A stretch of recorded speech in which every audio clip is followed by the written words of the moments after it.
जय गुरुदेव। देखो, लोग पूजा इबादत तो करते हैं और विश्वास भी करते हैं, लेकिन पूजा इबादत किसकी करनी चाहिए ये नहीं पता। इस कलयुग में कैसी पूजा, कैसी इबादत, कैसी साधना होती है ये नहीं पता। कुछ लोग भूत की पूजा इबादत करते हैं, लोगों द्वारा ये सम्मान भी प्राप्त कर लेते हैं और जब अंत में मरते हैं तो ऐसे लोग भूत ही बनते हैं। क्योंकि जब भूत को खुदा बनाया, जिंदगी भर भूत प्रेत चिल्लाया, तो अंत में मरकर भूत की योनि उनको मिलती है। कोई ईंट को रंग लगाकर पूजता है, कोई पत्थरों को मानता है, कोई तीर्थ स्थानों पर यकीन करता है, कोई गंगा यमुना की पूजा करता है, कोई देवी देवताओं को पूजता है, तो कोई बाल बच्चों की सेवा करना ही पूजा मानता है, इबादत मानता है। लेकिन ये नहीं पता कि सच्ची इबादत क्या है, सच्ची पूजा क्या है, जिससे हम जग में भटके नहीं, जिससे हमारा कल्याण हो जाए। वो पूजा क्या है? स्वामी जी महाराज कहते हैं, कलयुग केवल नाम धारा, जपत जपत नर उतर ही पारा। कलयुग में केवल एक नाम का आधार है और वह नाम संतों से मिलता है। संत ही उस नाम को देते हैं,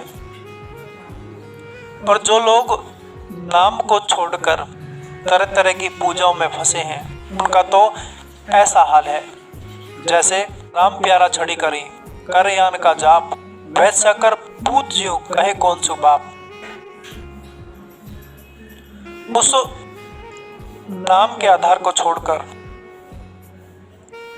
जो देवी देवता, पूजा पत्थर आदि इन चीजों में अपने आप को समर्पित करता है, उसका यह हाल है जैसे एक वैश्य का पुत्र किससे बाप कहे। वो सच्ची इबादत, सच्ची पूजा इस कलयुग में वो सिर्फ नाम की इबादत है। जो गुरु ने नाम दिया, उस नाम की इबादत ही सच्ची भक्ति, सच्ची पूजा है। नाम ही भगवान है, भगवान ही नाम है, नाम ही गुरु है। उस परमात्मा ने नाम की सीढ़ी प्रत्येक इंसान के अंदर लगा के रखी है। प्रत्येक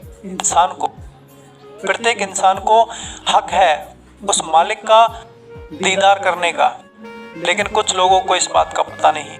वो अपनी जिंदगी पेट, पत्थर, पानी आदि में अपनी जिंदगी बर्बाद कर लेते हैं। जो गुरु ने नाम दिया, उस नाम की सच्ची इबादत, सच्ची पूजा करके, गुरु का कहना मानकर चलो उस परमात्मा के पास, जहां जन्म मरण से छुटकारा मिलता है सदैव के लिए। मालिक कहते हैं, चेतन से चेतन की पूजा करो। अपनी जीवात्मा को वो आवाज पकड़ाओ जो 24 घंटे इंसान के अंदर आ रही है। उस आवाज को भजन के द्वारा, साधना के द्वारा पकड़ना ही सच्ची पूजा है, सच्ची इबादत है। लेकिन इंसान उस आवाज को पकड़ना तो दूर, उसका रास्ता ही नहीं मिलेगा, क्योंकि बिना समर संत के वह रास्ता कोई दे ही नहीं सकता।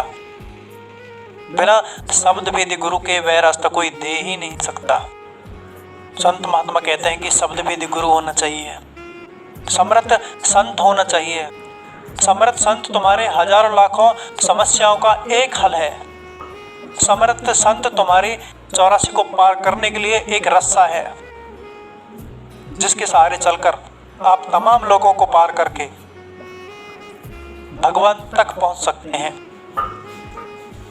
समर्थ संत इस संसार सागर से, भवकूप से बचने का एक जरिया है, जिससे आप जन्म मरण से छुटकारा पाकर मालिक के दर्शन कर सकते हैं।